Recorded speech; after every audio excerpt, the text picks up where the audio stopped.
Welcome to drboycetv.com, the home for intelligent black people. My name is Dr. Boyce Watkins, and today I get a chance to talk to some brothers that I know that you're going to love. You, if you don't already love them, and these individuals are guys that I consider to be just brilliant minds in the community, and smart enough that you need to listen to them, and brave enough that they're probably getting shadow banned and blocked and everything else, but not on this channel because we want to hear from the black men and women who have the best ideas. So the first person I want to mention actually before I begin, without being rude, I want to say welcome to everybody, and also shout out the city that you're from. And I see much love Afro and Torah Keeper and Kenyatta Whitford and King David. Good to see you. Let us know what city you're coming from. Also hit the thumbs up button, thumbs up, share, subscribe. And so the first person I want to mention is Professor James Small. Professor Small is just a brilliant man who has a lot of great things to say and a lot of really great stories, by the way. I really enjoy talking to Professor Small. So I want to say welcome, brother. It's so good to see you. Thank you, sir. Absolutely. And the secondly is Mr. Maj Toure. Maj is out of Black Guns Matter in Philadelphia, and Maj is doing really great work in terms of heightening awareness on how we should control our guns and what that looks like. How you doing today, brother? I'm wonderful. I'm just live tweeting out to let everybody know to tap in because they're about to get a lot of good information. So appreciate y'all, obviously, y'all brothers, for taking time out to have this dialogue, and just shouts to everybody. All right. So Maj just got back from the gym, so he's about to go pump some iron and throw around some grown ass men. We got Rizza Islam. Rizza Islam is just a guy that I think has done really great work, not just in terms of talking about health and awareness, but also he happens to be a member of the Nation of Islam and just one of the great black leaders of our country. How you doing today, man? Oh, I'm well, brother. It's always good to have discussions with strong, masculine, uncompromising black men on issues affecting our people and providing solutions to everything that we're dealing with. So it's always good to be with you, my brother Maj, and of course, the great Professor James Smalls. All right. So there we go. That's right. We in here, brother. These brothers have earned their stripes. They've earned their stripes. So let's I want to start with this. We were all chatting kind of backstage before this conversation started, and we were discussing a comment that Rizza, you made about the Breakfast Club kind of changing up their format. I guess Angela Yee's leaving and they're making some adjustments, but they're still there. And and one of the things you mentioned was that the Breakfast Club had Dr. Fauci on several times. Now we're not gonna say the V word because y'all know how YouTube is. YouTube loves to ban people, but you had a different narrative that a lot of our people listen to. I remember when I went down to the Black House in Atlanta, and I saw you literally sold out the whole building, and people were lined up down the street and around the corner to hear what you had to say. But yet it seems that a lot of the mainstream platforms, including the Breakfast Club, and I just have to be honest with that, they don't really want to hear from people like yourself. What do you think is really driving that? Why do you think that they wouldn't even want to hear what somebody like you has to say? You know, as the individuals on the show, Charlamagne, DJ Envy, and Sister Angela Yee, what I know is that, you know, they do have an interest in bringing your brother on. They brought on at least 5 members of the Nation of Islam. They brought on the Honorable Minister Farrakhan. They brought on Brother Dr. Wesley Muhammad, Brother Student Minister Nuri, Mama Brother Minister Tony Muhammad. They've brought on a number of the ministers. However, because of the specific topic that your brother has been exposing at the specific time and in the specific governmental influence that it has across the planet at this time, that is something that is a little too, I would say, a little too touchy for them to handle. It's above their level of ability to go into it, I would say, without interrupting their paper flow. That's the only thing I can say. So as them as individuals, I don't think they per se as individuals have any problem with me coming on. But then again, they don't control, you know, the money flow. They don't control everything at that network. They don't. And because of that, there's certain people who they do not want to anger by bringing your brother on, because Fauci, as I said, was brought on to represent the governmental narrative. He was brought on to represent their information, their narrative. But we have not had anyone, whether if it's myself or anyone else, to represent our truth and the narrative on our behalf to expose the truth about what is really happening that Fauci, of course, was not going to reveal. So I think just in fairness, the people deserve to have the opposite side of the story. That's pretty much all I'm saying. Okay, so Professor Small, you're the resident OG in the building. You've seen things, that maybe we're going through now. Maybe you're able to reference different eras, and I was really impressed with just your wisdom in terms of the experiences that you've had. In your view, what do you think what is really happening with Rizza and say the Breakfast Club or just a lot of mainstream platforms? Hey, what's the dynamic here in terms of strong Black voices relative to the media, even so-called Black media? What have you seen in history that kind of matches this? Well, I agree with Brother Rizza's assessment. To me, I'm like 77 now. That's still young. Wow. Yes, sir.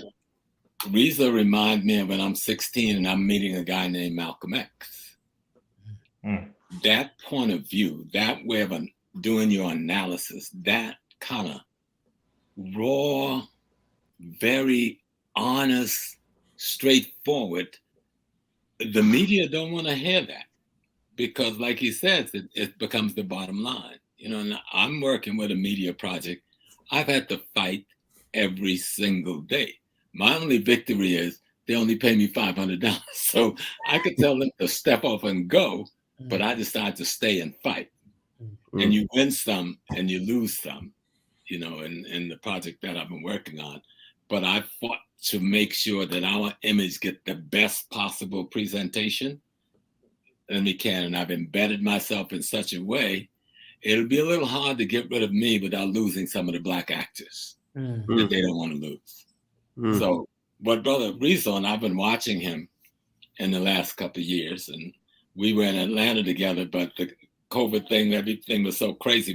We were even in the same stage, but didn't get a chance to really talk. But I keep up with him because he's beloved by all of my children and grandchildren. Young people love his approach to explaining truth. And I've always tried to learn, and this is something, go back to the nation's teaching. Everybody know I come out of Muslim Mosque Inc. I followed Malcolm as the imam.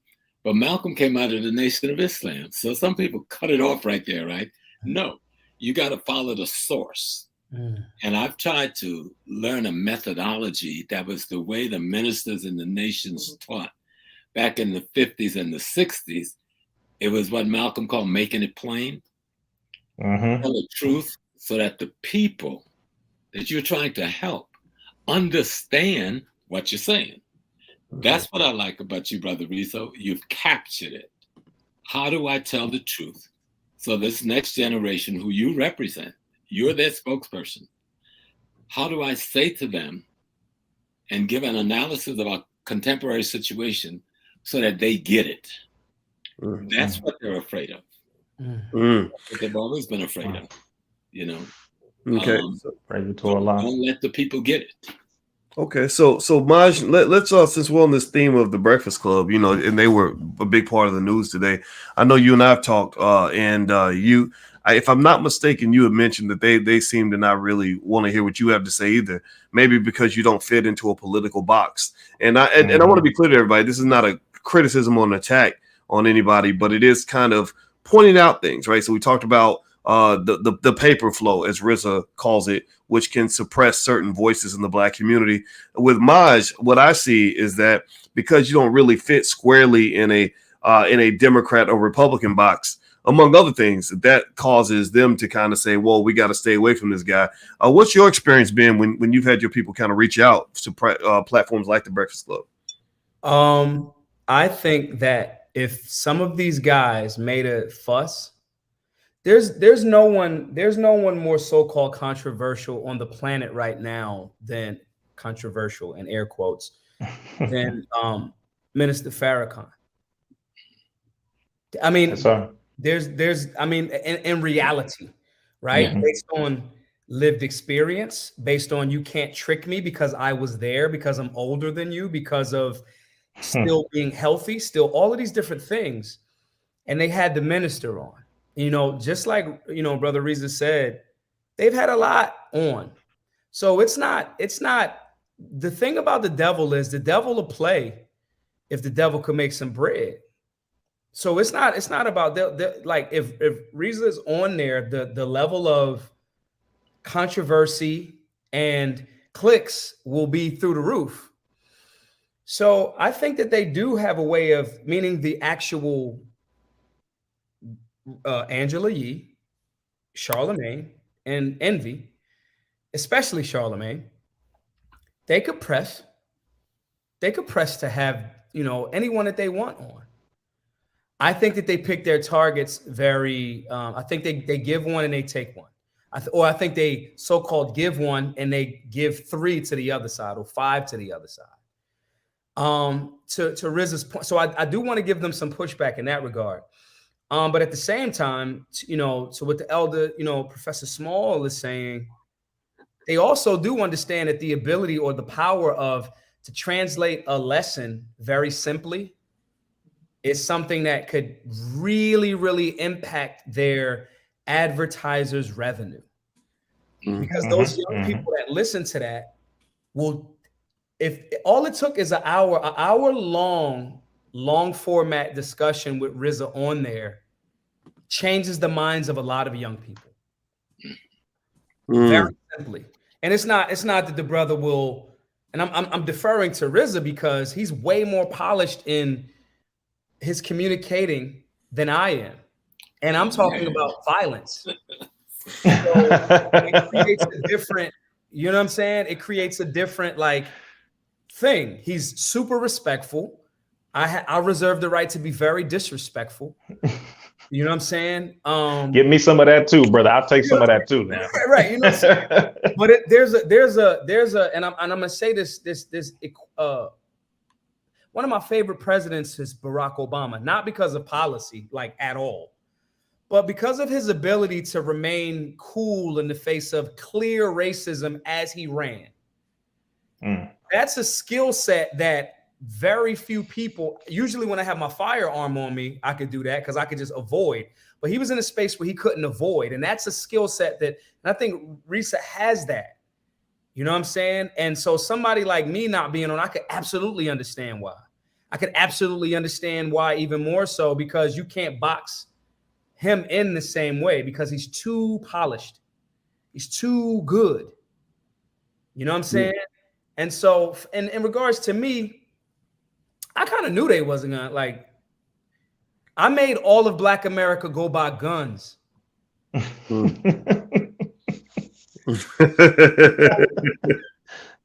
It's just like, yo, bro, like, I get it. It's like, you know how certain, you're like, no, bro, I get it. I know why you're not. You know what I'm saying? There's more of a contradiction for them not to have him on though. The information is sound. You've had members of the nation on. You've had the most controversial being, I dare to say, in the last 30, 40 years on in America. So it's a huge contradiction. And I think everyone, especially since they're changing the platform, I think everyone that, if you still watch The Breakfast Club or if you follow them on social media, there should be, and I'm saying this is not, you know, our brother saying this, I think there should be a serious campaign to ask, why hasn't the brother been on? And he should be on, period. If you say you about the voice, listening, because Charlemagne says things, they all say things, black, black, black, black, black, black, black. Okay. There's a black brother right there that's polished and articulate and smooth and respectful. Why isn't the brother on? So that's what I would challenge the listeners to kind of like, you know, campaign for. And that's, again, that's me saying that partially too, just because I want to see the brother on there. I kind of like want to see people's faces kind of like in it, you know, like so that. Well, you know, and by the way, everybody, I'm speaking with Professor James Small, Rizza Islam, and Maj Toure, and we're really having an open conversation. These guys are all smart, and so I'm not going to tell them what to talk about. If you could do me a favor, please hit the thumbs up button, thumbs up, share, subscribe.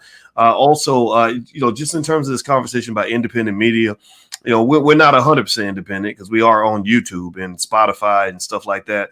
But at the same time, we don't take corporate sponsorship or anything like that.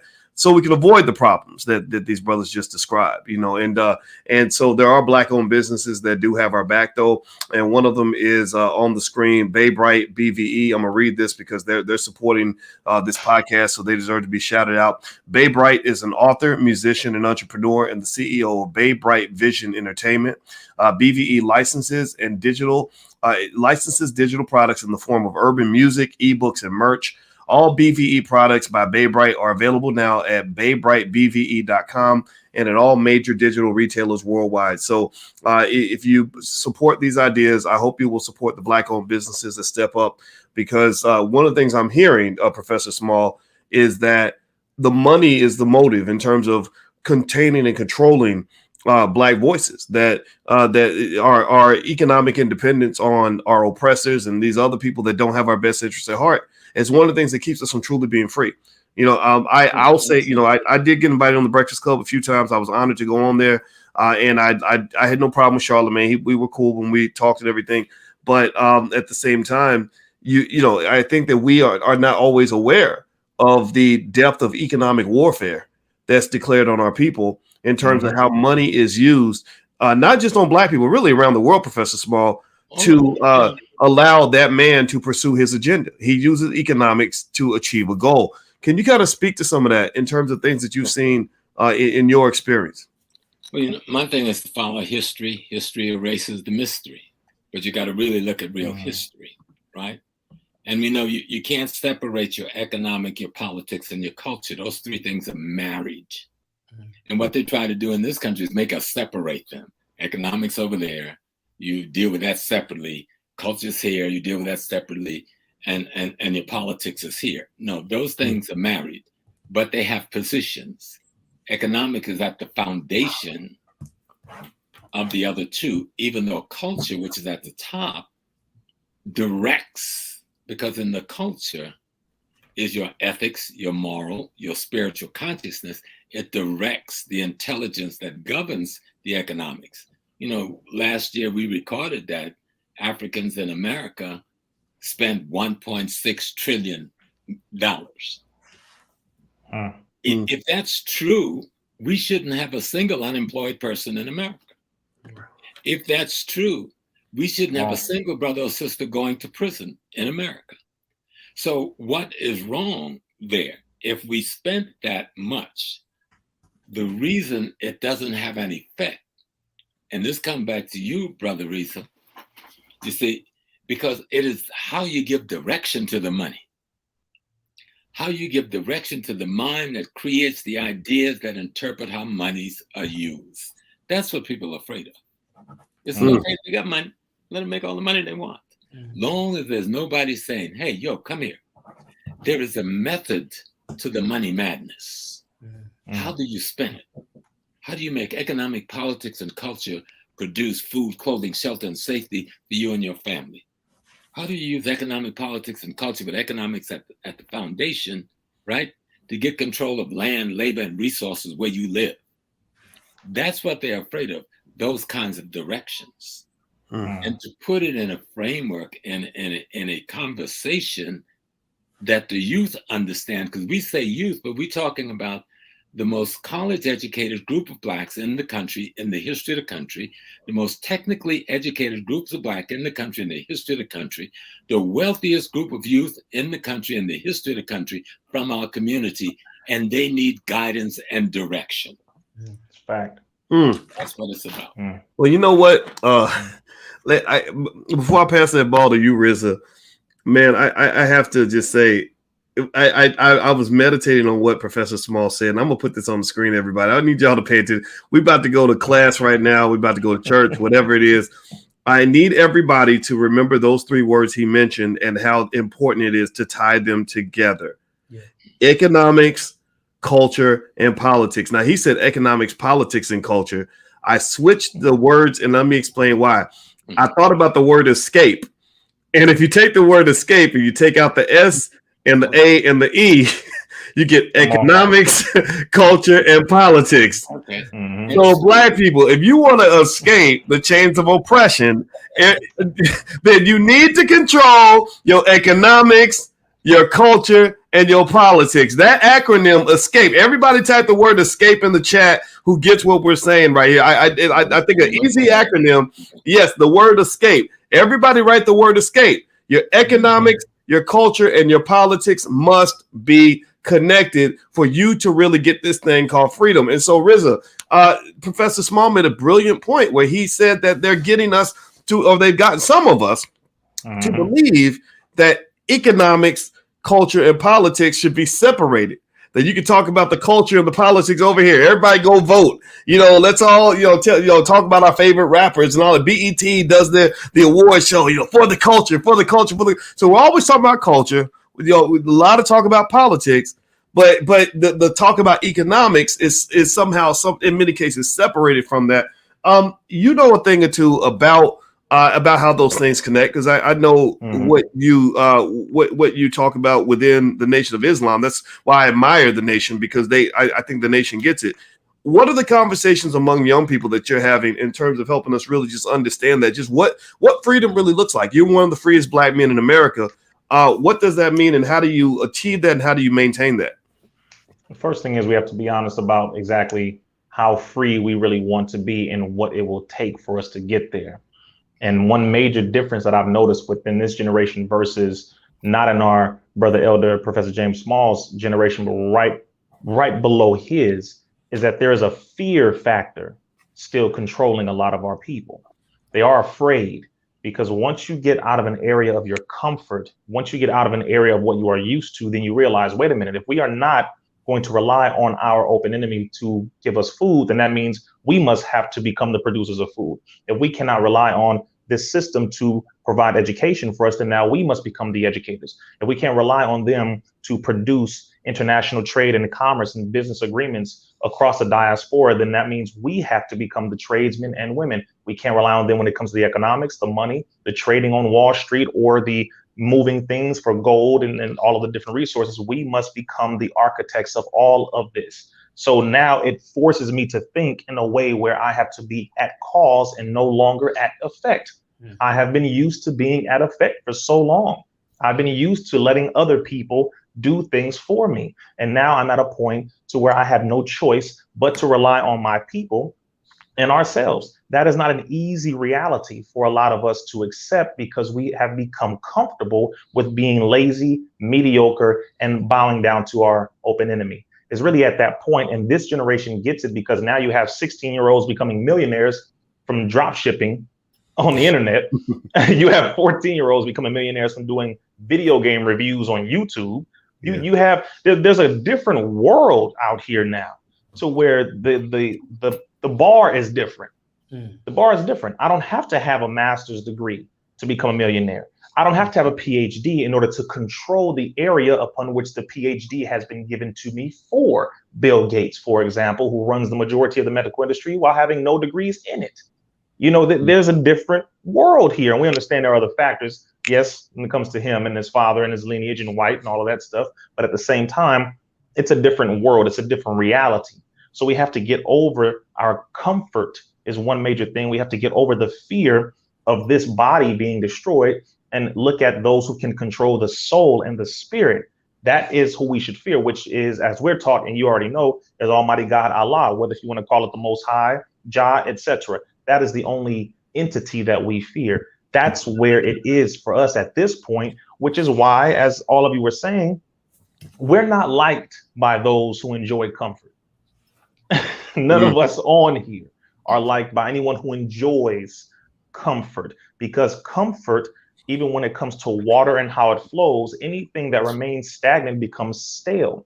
It turns to a rotten type of circumstance. It devolves, it degrades, it becomes more negative than positive. So we have to continue flowing, moving, progressing, elevating, and evolving. And that's where we're going. And a lot of people are not ready to go. That's why some of them are going to get left behind, although we don't want them to. It's just going to happen naturally. All right. Well, everybody, I want everybody to know who I'm talking to. I'm talking to Professor James Small. His website, by the way, is ProfessorSmallAfricanWorld.com, ProfessorSmallAfricanWorld.com. I'm speaking with Mr. Rizza Islam. His website is RizzaIslam.com. And also he has a text number, and I'm going to put it on the screen and also say it out loud, but then I'm going to put it on the screen as well. You could text him at 310-634-0790. 310-634-0790. Somebody type that in the chat, and I'm going to put it on the screen. Also, Mr. Maj Toure from Black Guns Matter. His website is solutionarylifestyle.org. That's solutionarylifestyle.org. Do us a favor. Please hit the thumbs up button. Thumbs up, share, subscribe, and give us a yes in the chat if you can take this video and share it with other people. Because as you know, there's a battle with mainstream media. We are trying our best to develop Black media, reach as many people as we can. We could really use your help. So give us a verbal confirmation. Everybody type a yes in the chat. All you got to do is take that link and just share it on your social media, share it on your Facebook, pass it around. Give me a yes in the chat if you're willing to do that, because we got to work together to make this happen. So I'm going to move to you, Maj. Rizza brought up some interesting points that made me think about you and your background in terms of you are a person who has a strong interest in security. I picked that up. You and I had a great chance to talk in Philadelphia. I always love talking to you, man. I think you're so smart and brave, and I love what you're doing, and you know exactly what you want to do in the world, and I respect that immensely. And so when you talk about that, what it makes me think about is something that people bring up all the time. They say, Doc, if we build a Black Wall Street, all they're going to do is burn it down. All they're going to do is, if we get a bunch of stuff, all they're going to do is come take it. And that right there says to me that maybe we don't spend enough time talking about what that means to be secure, what it means to be self-sustaining, what it might mean if the stuff really goes down, if there's a nuclear war, if there's a race war, anything like that, right? Can you speak to that in terms of what we need to be thinking about from a security standpoint? Once we get the money and the politics and everything else, that when we get the power, people are going to come for us. What are some thoughts that we should be discussing among our people? I am of the belief that if you are adequately prepared and people know you prepared, they won't come for you. I think what happens a lot of times is that talk, and then people don't prepare. They could come for one or two, but I'll give you a perfect example. Every so often on the internet, somebody will say, when I see Maj, I'm going to do X, Y, Z, whoop-de-whoop, right? And there's guys that have said this for years, and I literally tweet my exact location all the time. I'll be here at this time on this day. I'm wearing a red tank top. I'm going to go to Whole Foods or whatever. Sidebar, there's a Black-owned grocery store that I just spent a lot of money in Philly. So take Whole Foods out and put that grocery store in. Shout them out. There you go. And so these guys never show up. It's hard to find somebody that got a gun and that can fight. Come on with it. So I think a lot of times if people collectively start to recognize, like, those guys are kind of like on point, maybe we shouldn't go over there. Firearms are deterrents. The ability, CQB, the ability to study, the ability to generate resources, the ability to defend what you have, these are deterrents. When a guy at the store that you walk into waves at you, the greeter, they're not waving at you and saying hi because they like you.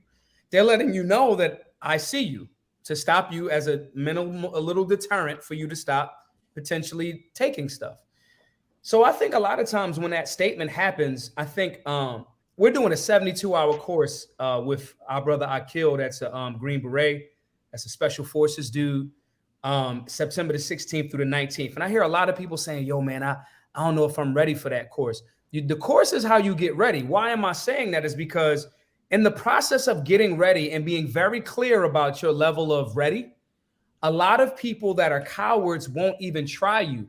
No different than when the LGBTQ plus community, that they're organized. So you're going to cater your speech to protect their feelings.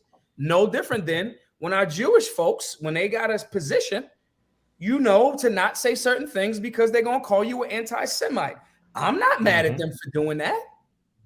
I'm saying our community has to go, like, bro, I got a SIG right here. I got an MPX right here. There's nothing that's going to happen to me in any space that I'm in. And if it does, that means the person was more prepared than I was.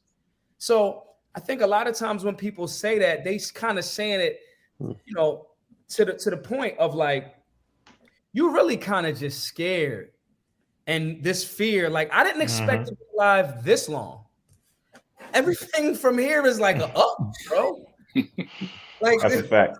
That is a fact. It's kind of that vibe. I think if we prepare, if people see us preparing, if we're being respectful, you know, I love that, you know, Doc, that you bring up the respect and admiration that you have for the nation, because to be perfectly honest, no diss to anybody else, and I'm not a member of the nation, but no diss to anybody else. When I was at the anniversary of the Million Man March, I was too young for the original one. However, I saw a level of squared away brothers that I don't really see often. And I was at all of them. How many times have brothers from the nation been attacked by the white supremacists? You're right. So I think it's more about just being respectful, being squared away, and people knowing that what you're capable of. And the people that kind of say that, I would challenge them to like evaluate. When I say that, I mean, if we do this, they're going to do that. Bro, it was over 40 Black Wall Streets across America. They only tell you about Tulsa. Right. You feel me? So I just think being prepared and letting people know, hey, I'm about love and I'm an armed pacifist. I'm really nonviolent. I'm a nonviolent dude. I'm built for that. However, I think that if we do that more, I think we'll see some more of the progress going in that direction. That's just my take. Well, I like that. You know, I tell my daughter every day, preparation is the key to success. You know, and you talk about preparation. So everybody, do me a favor, hit the thumbs up button, thumbs up, share, subscribe. I'm speaking with Professor James Small, Rizza Islam, Maj Toure, and we're just having a broad-based conversation about a lot of interesting issues. And because my time is limited, I got to prepare tonight. I'm bringing in Dr. Claude Anderson for the book club, and we're studying Powernomics tonight. So if you want to join the book club, you can actually go to blackkeystogreatness.com. It's totally free to the community. You can anybody can join, and we are reading Powernomics literally word for word. What you got? What's that? I'm rereading this. Somebody stole my copy. I'm back on it. Shouts to Dr. Laila Africa. There you go. The Nutricide. Nice. Yeah. So each one teach one. So if you want to join us tonight with Dr. Anderson rolls through, just go to blackkeystogreatness.com. You can join us for the Powernomics conversation. And also real quickly, again, shout out to the sponsor, Bright Bay Bright BVE. They are sponsoring this podcast. Bay Bright is an author, musician, and entrepreneur, and the CEO of Bright Vision Entertainment. BVE licenses digital products in the form of urban music, ebooks, and merch. All BVE products by Bay Bright are available now at baybrightbve.com and all major digital retailers worldwide. If you'd like to do a shout out on the platform, just go to drboycefinance.com and I can shout out your business. You support us, we'll support you. We need to stay independent. So what I would like to ask all of our guests to do is to give kind of a closing statement, something that we can sort of carry today and walk away with that will make us better people, make us smarter people. And as you speak, I'm actually going to put up websites and contact information for each of you so everybody can follow up with you.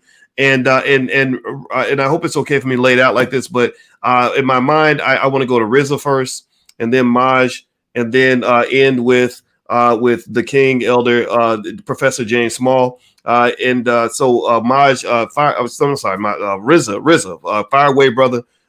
Take the time that you need. What can we do right now that's going to just make us all better and stronger people moving forward?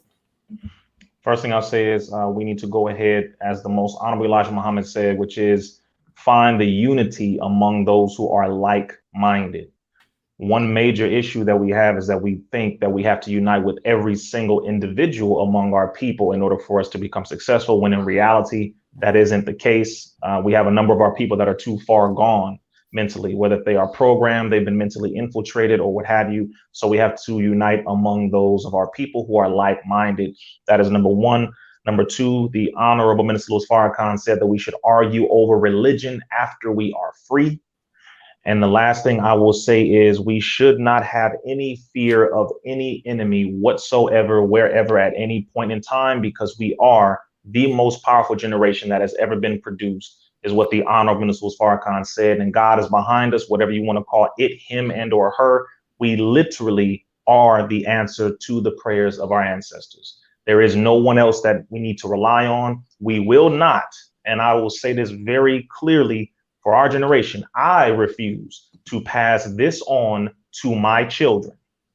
This fight that we are dealing with, I refuse to not do as much as I can at this time to set them up to be more successful, more able, and have more progress in the future than we have had in this current situation or those prior to. So I think if we come together, unite, argue over religion after we're free, and again, have no fear when it comes to moving forward, I think that is something that we can collectively agree upon, and God willing, we will be successful. All right. So that's RizzaIslam.com if you want to follow Rizza. And I encourage you to do that. I think this brother gets banned about once a week. I know you get banned a lot too, man. That's right. Totally get it. Yeah. So it's very important that we follow these guys, these individuals on as many channels as possible, so that we can stay connected. This black media is extremely important. We appreciate what the Breakfast Club is trying to do, but they got shackles on their feet. There's only so much they can do.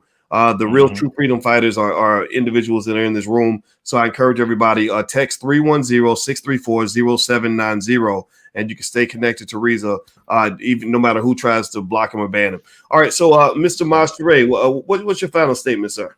I just think that we should, the health, the lack of, again, being brave and courageous. Nowhere do you go on this earth and you escape death. It's going to happen. Like, it's going to happen, bro. You don't know when it's going to happen. You don't know how it's going to happen. Use this time to be doing something productive for your hood, for your community, and that could sound really small, but if everybody's doing that in their hood, in their community, then that's not small, So health, bravery, and courageousness, and be armed, man. Train. And I'm not saying if you're anti-gun or you're nervous about firearms right now, you can go to the gym, you can get stronger, you can work on your cardio, you can change your diet up, you can do things to like that's, they're really killing you through your fork, champ. So really just taking a moment to kind of like reflect on that and be there for you, man. Just be kind to each other, man. Everybody ain't gonna be on the same wave, That's cool, man. The ocean ain't the same wave, but we need it to be here, So that's it, man. Just everybody just keep being kind to each other in our communities. Understand that your position. I'm not as obviously well read or as aged as Professor Small. I'm absolutely not as polished and articulating the points as our brother Rizza is. But there's a lane for me too. If you happen to be in the hood, and if you happen to be a little bit more rough around the edges, we need you in our community too. That's a fact. Don't shortchange yourself, brother. Come on. Yeah, you know what I mean? So you out here, bro. You know what I mean? So that's it, man. Just be kind to each other, and come sign up for some free classes. The website's on the thing. The classes are free. Come learn. If you're going through something, got baby mama issues, it's not too late. You got issues, you ain't see your children in a minute, it's not too late. You know what I'm saying? Just email us. If you're going through something, I'd rather hear your issues, and I'll email you my direct number as well. I'd rather talk to you about your issues than read your obituary. You know what I mean? So that's it. All right. Well, solutionarylifestyle.org. That's where you can go and support what Maj is doing. And I will add for sure that what you're talking about, Maj, is really diversity. We need diversity if we're going to solve these problems. And what I like about Maj is, it really is true with every brother on this panel, is that none of us are the same. All four of us have different backgrounds, experiences. We're bringing different skills to the table, but there's nothing but love and respect in the discussion, right? And I think that's something I'm hoping all of us can pick up on. I don't personally enjoy getting on the internet and seeing grown 45, 50-year-old men arguing back and forth like teenage girls. Yeah. I just don't like it. It's not. Give the teenage girls a bad rap. Right. Make the teenage girls look bad. And what y'all are watching are really some grown ass men that know what men are supposed to do. And so I hope everybody will take notes from that. We are trying our best to set an example, and these men are great leaders, and I hope everybody will follow every one of them. So Professor Small, you are I saved you for last because I really wanted you to, and you take all the time you need. What is your closing statement, sir? Okay. Well, Rizza raised something that we should have expanded on, and that's that fear. There's this fear. And I think, Maj, you raised it also. There's this fear. I have 8 kids. Everybody got a gift in their household. 2 things they had to put in their household when they left my household. First, they couldn't leave my household until they got a master's degree in something. And that has to be in service to the Black community. And thank God they all gave that blessing. Secondly, when you left my household, you had to set up an ancestral shrine with pictures in your new household. And third, we call it a pet. I gave each one of them their own pet and trained them how to use it. And everyone in my household have an instrument of protection. And some of them have gone further and got their, permits and other things so they can be more forthright with it. But we live in a world that demands that happens. The other piece is, Dr. Wade Nobles, he gave me this trip, and I like it. It says, history erases the mystery and lets you work your black magic. But he went further, and he says, what happened, we are suffering from a shattered consciousness and a broken black identity. So when we get to this fundamental question of gun violence, there is no gun violence in America. There's mind violence in America. Minds pull the triggers of guns. Guns don't shoot themselves. I got one in the next room and one in this room. I've never heard them go off without me being with them. Okay? So that concept is negative and wrong and deceptive, because we are talking about minds that have been formulated in the hands of the enemy of our race. The educational system have produced individuals without self-worth, self-value. They don't develop self-discipline or self-love. If I don't love me, how the hell am I going to love you? Come on. And if I love me, then I love you. And I can't kill what I love. But we have an educational system. We have a socio-cultural socialization process that demonized the very identity of the black man, even today. And Dr. Hilliard taught us that true freedom is to be shackled to your identity. What they've done to us is make us want to be anything but shackled to our identity. Come on. And in this walking out of high school at 18, a young brother can barely read, can barely write, can't get a job. We have an occupying enemy force who call the police in our community all of his life that have felonized him before he's 16 years old. So he's guaranteed not to get employment anywhere. He's been raped and abused and misused before he's 18 in the penal system. A large percentage of the population that are using these weapons in our community, and they dump them for recycling into the community. Then you got another institution in our community that we have not addressed.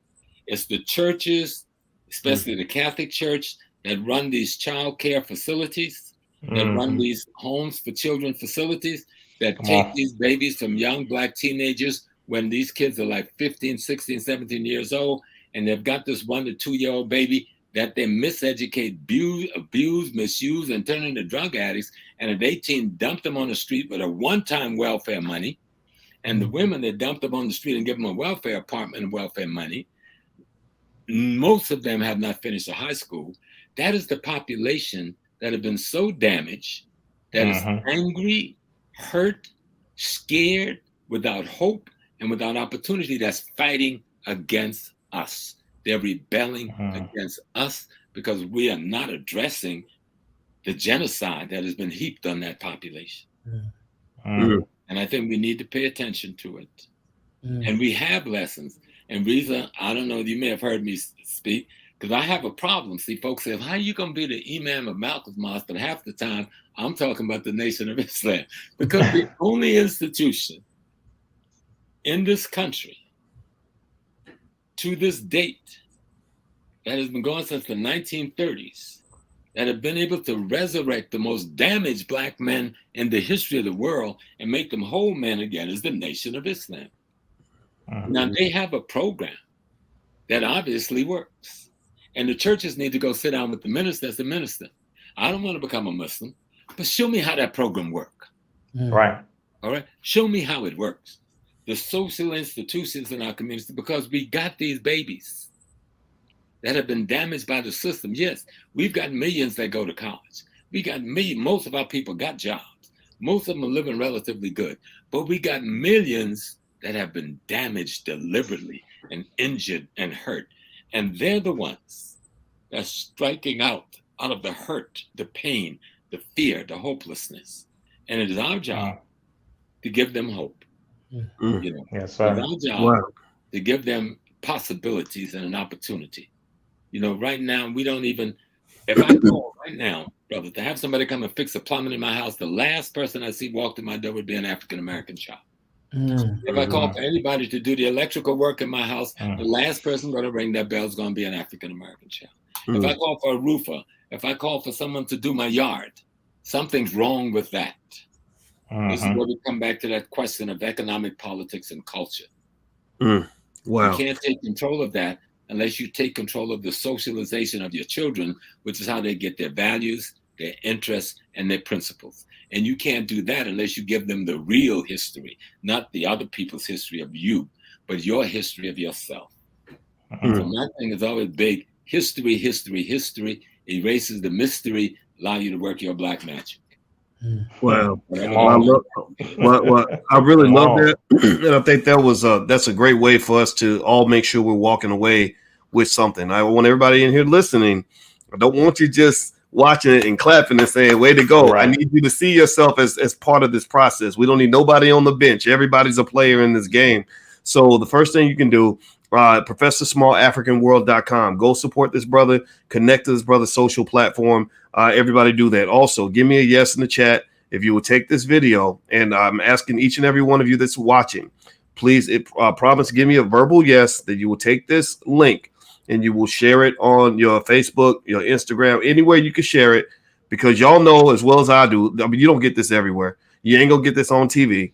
I know if I'm the white man, I'm not gonna put this on TV. I'm like, no, we need to have all these men eliminated immediately. They will never ever see the light of day. So it's not their job to do it though. It's our job, right? Because that's what a man does. You strike your own destiny. Power is the ability to pursue your agenda despite the opposition of others. That's in Powernomics. And so I want to say thank you to all of our guests, Professor James Small, Maj Toure, Rizza Islam, and he's got his copy of Powernomics right there. Yes, so don't forget that tonight Dr. Claude Anderson's coming through for the book club. And if you'd like to join the book club, you can join for free. You can go to blackkeystogreatness.com and sign up. And also, very quickly, I want to say also thank you to the Black-owned business that sponsored this great conversation, BayBrightBVE.com.